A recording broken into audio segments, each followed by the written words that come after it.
This year, the Florida A&M Rattlers struck and struck and struck again, but it wasn't enough.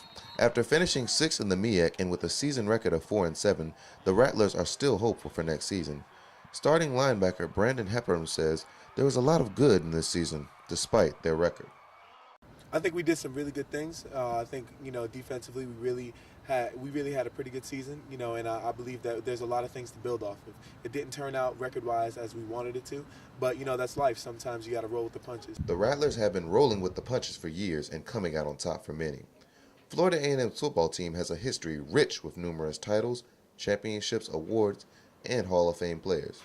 Lately, the question has been, who can bring this team back to its former glory as head coach? Hepburn says that acting head coach and former defensive coordinator Earl Holmes is just the man. I feel excellent. I feel as if he would be the best man for the job. He's been here. He has a vested interest in the school because, he went to FAMU DRS. He came here to play for his college career. All-time leading tackler, 509, total tackles. And he just brings that energy, that passion of the game to the head coaching position.